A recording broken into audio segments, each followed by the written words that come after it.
Doutora Enéas, só mudando um pouquinho de assunto um pouco, aí o senhor tem dito sobre o homossexualismo coisas bem incisivas. Eu gostaria, o senhor disse que é um vício, uma perversão. O senhor, como médico, sabe muito bem o tratamento que a Organização Mundial de Saúde dá ao tema. Agora, a pergunta é o seguinte, o homossexual vai ser discriminado no seu governo? E o que o senhor pensa do tema?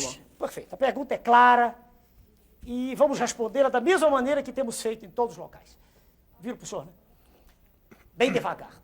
O homossexual, sem dúvida, pertence a um grupo, veja o senhor, que se generalizasse, representaria a extinção da espécie. Dois homossexuais... Isso o senhor fala com base em estudos do senhor? Meu Deus, os dois homossexuais têm espermatozoides, não têm óvulos. É impossível ver reprodução, por favor. Isso é curso primário, não é ginásio, não é universidade. Claro. Por favor. Por favor. Tudo bem, tudo bem. É óbvio, né, doutor? Não, mas ele está perguntando. Não, tudo bem. Eu me equivoquei na pergunta. O senhor é que fez a pergunta, fui eu. Tá, tudo bem. Por favor. Doutor Enéas, perdão, mas com o avanço da ciência... Não, senhor, não há avanço de ciência, um minutinho. Para o senhor e para os telespectadores que não são obrigados a ter estudado medicina. Quando a gente nasce, nós temos cromossomos. Por mais que se façam operações, intervenções cirúrgicas, que se extirpe a genitália externa de um homem, que nasceu homem, que se fabrique um órgão genital feminino, um silicone, por mais que se criem seios artificialmente, que se faça a depilação, cada cromossomo é uma unidade que está dentro do núcleo. Doutor Enéas, não, por favor, não, mas eu tenho que responder. Eu preciso explicar isso. Todo mundo sabe que homem com homem não dá filho, mulher com mulher não dá filho. Eu gostaria de saber a discriminação e o que o senhor pensa do tema. Sabe? A resposta sobre o tratamento do homossexual é importante. A lição Ela é importante do seu ponto de vista. Mas a pergunta dele, nem todos os ouvintes pensam exatamente o que eu estou dizendo. Tem gente que pode até pensar que o homossexual, ele disse, a ciência faz avanços. Alguém disse aqui no programa. Alguém disse, mudar a base genética, que eu saiba, transformar XX em XY em XX, eu não conheço isso. Tá, mas agora com relação ao tratamento que o senhor dá. Vamos lá. O tratamento. O homossexual é um ser humano, como qualquer outro. Ser humano, que merece respeito, merece educação, merece escola, quer dizer, educação, merece hospital, merece tudo. Agora, uma coisa é ele existir como ser humano. Vou falar bem devagar para não haver distorções. Outra coisa é ele ser apresentado como exemplo de comportamento sexual. Veja bem, ele pode ser exemplo como artista, um escultor, um pintor. Agora, ele não pode. Está errado quem disser isso, porque a sociedade, veja, senhor, é feita para se reproduzir. Não estou nem usando textos bíblicos, estou falando de ciência. O maior de todos os impulsos que existem no planeta é o da preservação da espécie. É maior até o que da preservação do próprio indivíduo. Então, o homossexualismo, veja, senhor, ele não pode ser apresentado como uma terceira via, como um caminho natural. Não. O homossexualismo é, veja, senhor, um desvio. De que natureza é? Há muita discussão. Muita discussão. Quando o senhor citou a Organização Mundial de Saúde, eu conheço o que o senhor está dizendo. Há muita discussão. Não há consenso. Mas uma coisa é clara.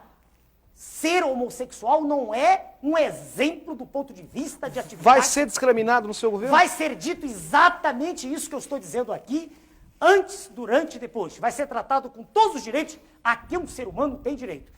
Tudo bem. Não, então é porque... Eu só queria entender o seguinte, ao longo do programa o senhor chamou os políticos de escória... Não, pertence à escória. Pertence, tá bom. Pelas atitudes que vem a público. Tá bom. Eu não os conheço pessoalmente. Eu só queria terminar a pergunta. Pois não. Desculpe, bom, políticos, o senhor já esculhambou à vontade. A imprensa dedica-se à luxúria e a fazer a pregação do que o senhor acha que são os candidatos dela à imprensa. Mas os técnicos do governo... Espera um pouquinho, só terminar a pergunta. Os técnicos do governo só negam informações, o senhor não consegue... esconde, mistifica, etc. Tal. As pessoas sem o mínimo de educação formal, que no Brasil são a maioria, não deveriam, enfim, ter acesso a qualquer cargo político, público. Além do senhor, quem mais presta no país, doutor Enéas? Mas que maneira inteligente do senhor me lançar contra a população. Veja bem, uma maneira extremamente inteligente, que o caracteriza o que eu vejo nos seus escritos, quando vez por outra leio, aliás, escritos interessantes no seu jornal. Veja o senhor, eu não fiz nenhuma apologia aqui, veja, de ser eu a única exceção. Eu disse no quadro de candidatos à presidência da República. Vamos botar um ponto exatamente em cima do i. No que aí está, no que chegou como candidaturas à presidência da República, eu não vejo nada que me impressione, por favor, para ser claro. Eu não disse que não há indivíduos. O senhor quer saber onde há um número enorme de indivíduos de valor, gigantesco, fora da política? Nas Forças Armadas.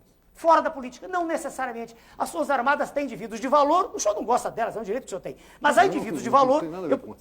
Não, é evidente. Eu leio alguns dos seus escritos, não leio todos que não tenho tempo. Mas veja bem, há uma reação natural dos senhores, porque os militares se caracterizam por uma coisa chamada ordem, disciplina, respeito, coisas de que eu gosto também. Agora, mas nós não. Nós queremos dar desordem. Olha, os senhores, perdão, de novo, os senhores, a imprensa, ela se caracteriza e ela vive, ela se nutre do escândalo, perdoe. Médicos, colegas meus, fazem trabalhos extraordinários no Brasil. Isso não é notícia. Notícia é o estuprador de menores. Ele vai para a página da revista Veja, vai para a capa da revista Veja. Por que você está falando tanto da revista Veja? Eu citei 2 vezes, é o órgão de maior poder de penetração, né? Ué, não é o órgão. O dia desse, um senhor dele ligou para mim que fazia entrevista. Eu falei, não, eu faço entrevista com os senhores com gravador, com qualquer órgão. Por quê? Porque eu não acredito, ué. Os senhores distorcem dessa matéria que o senhor tem na mão, há coisas que eu não disse aí. Quando ele me perguntou, eu disse, é verdade, eu disse. Não tem por que mentir. Mas há coisas... E o senhor vai dizer assim, reaja, para daqui a 6 meses vira retratação, quando tudo já acabou, que adianta.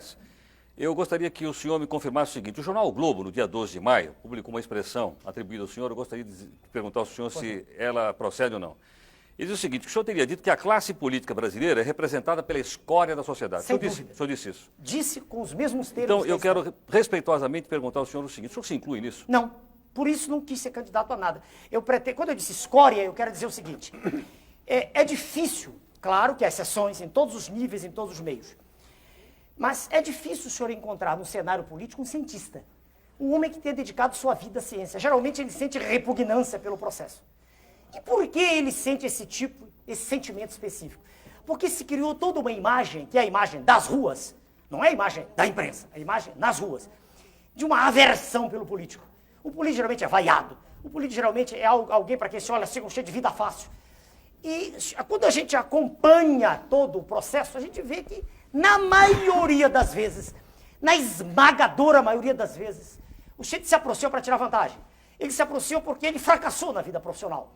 Ele não é um indivíduo que tenha tido uma carreira com brilho naquilo que faz. Doutor Enéas, desculpe, nós temos aí concorrendo o maior líder da história do Brasil, que é o Lula, e um brilhante intelectual de nível internacional, que é o Fernando Henrique. Muito bem. O senhor me obriga a caracterizar de modo pessoal, que eu não gosto de fazer, mas quando o senhor diz líder, perdoe-me, se o Partido dos Trabalhadores tem uma estrutura de pensamento tão forte, por que na sua linha de frente, para o cargo máximo da nação, ele apresenta uma pessoa, não tenho nada em particular contra esse senhor, mas que é uma pessoa sem preparo?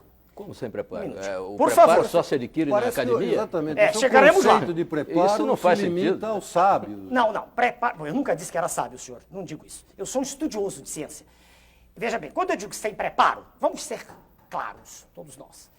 Existe uma mística que é criada no sentido de proteger o cidadão A, cidadão B. Por favor, o que é preparo? Preparo adquire-se de modo formal nas escolas. Eu não consigo aceitar, e por isso eu me sinto muito... Um minutinho, senão deixa eu terminar a expressão. Claro, o senhor tem todo o direito de claro, redarguir. claro. Se as escolas não servem para nada, para que elas foram criadas? Não, quem disse que não serve? Isso é um minutinho. Então, se o curso primário, o antigo... As escolas brasileiras hoje servem muito pouco. Eu não fiz a escola atual, senhor. Eu fiz há 50 anos atrás. Sim, mas o senhor concorda que hoje ela serve muito pouco, né? Elas servem pouco, mas é melhor a escola do que a não escola. Permita-me só terminar o pensamento aqui. Se eu não consigo entender que se lance a candidatura da República, não consigo entender. E que haja um aplauso de um grupo, né, a uma pessoa que nunca estudou, que se exprime com muita dificuldade, em linguagem falada ou escrita, e que, perdoe-me, fala do que ouve. Eu não conheço nesse senhor, né, candidato do PT, nada que nesse período todo de 79 me tenha impressionado no que concerne alguma análise profunda de questões sérias. Eu nunca vi isso. Eu não sei como uma pessoa que nunca foi educada e nunca educou ninguém pode falar de educação, eu não entendo. Agora, se o senhor diz que eu estou ofendendo, eu não estou ofendendo, fazendo um diagnóstico. Você está mostrando um preconceito absurdo. Não é preconceito. Veja o senhor, para dirigir um avião, exige-se um curso de treinamento. Não há nenhuma dúvida. Para dirigir uma escola, exige que a pessoa tenha um diploma. Para ser presidente da República, não se exige nada. Exige que seja um cidadão que tenha legitimidade no seu poder que tenha o apoio da sociedade.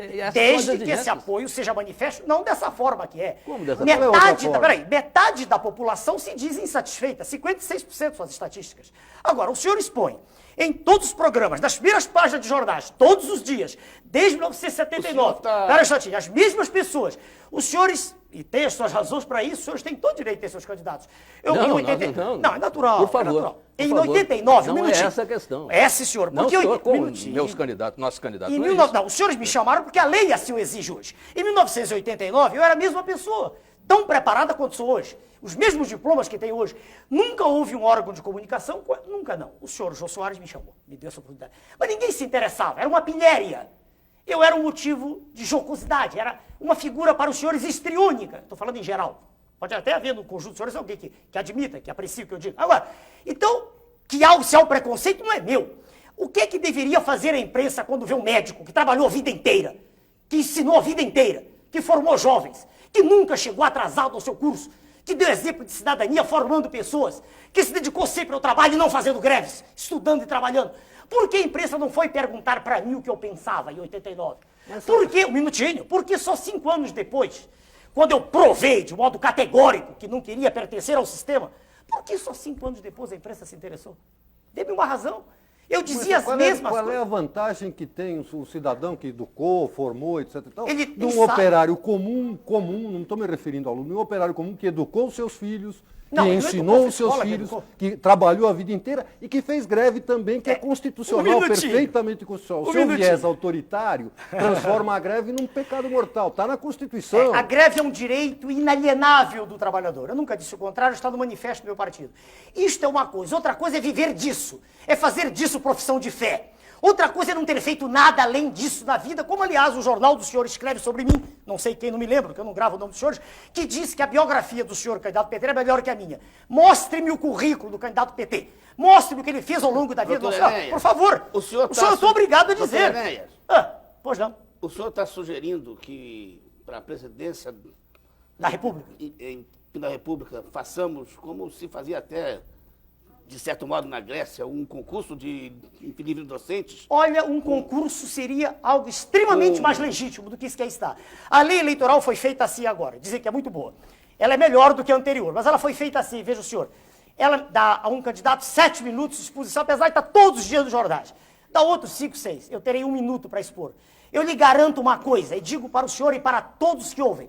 Exprimindo-me durante 13 minutos, não haveria segundo turno. Eu vou dizer por quê.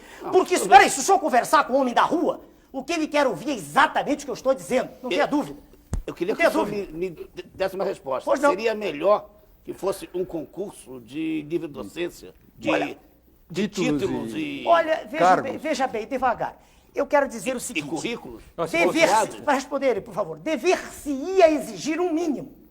Não é um concurso para docência, que isso pressupõe uma especialização. Né? Isso pressupõe a entrada numa seara específica de atividade cognitiva. Não estou dizendo isso. Não, o mais diplomado, não necessariamente. Graduado. Exige-se um mínimo de preparo. Mínimo. Segundo, preparo formal de faculdade. Formal. Eu não conheço preparo, veja o senhor, a não ser, é claro, isso é raro, a gente encontra o autodidatismo que eu fiz em algumas disciplinas.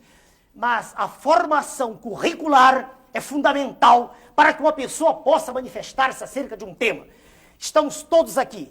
Se alguém fizer a pergunta do auditório, aqui não há um auditório, se fizer a pergunta da rua, qual é a natureza da luz, se não houver ninguém aqui que tenha estudado ciência... Perdão, só um segundo.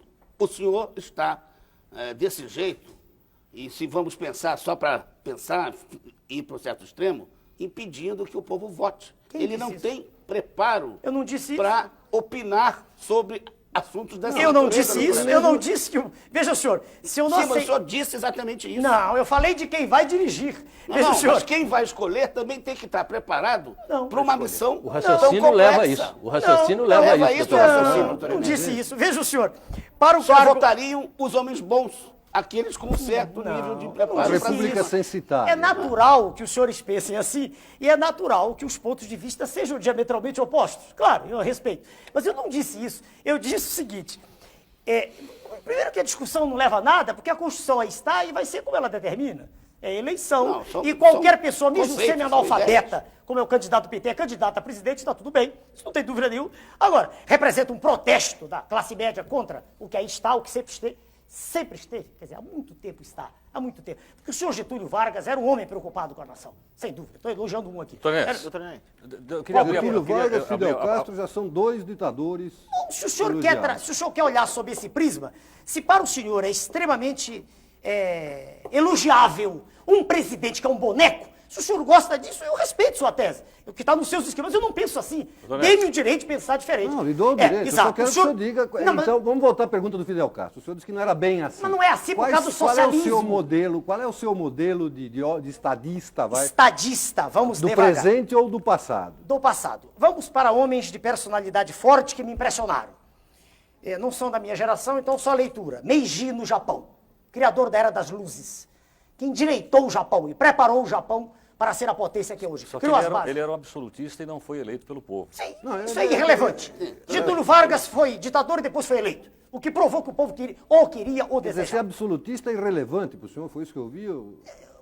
Quando o senhor diz absolutista, precisa ter Não, cuidado. foi ele O senhor que volta a Luís XIV. Não, é a né? história do Japão Não, que diz. Pois é, então. Não, eu estou citando homens que têm coragem de agir contra o poder constituído, contra esse sistema apodrecido que faz com que uma terra que é a mais rica do planeta, uma terra que é abençoada no seu subsolo, que tem a maior riqueza e água potável do planeta. Doutor Neto. Peraí, Doutor- que não, faz com que doutor essa Neto. terra esteja mergulhada nesse processo Doutor Neto. há muito tempo e não saia dele, Doutor não Neto, tem a possibilidade de doutor sair. Neto, já que o senhor tocou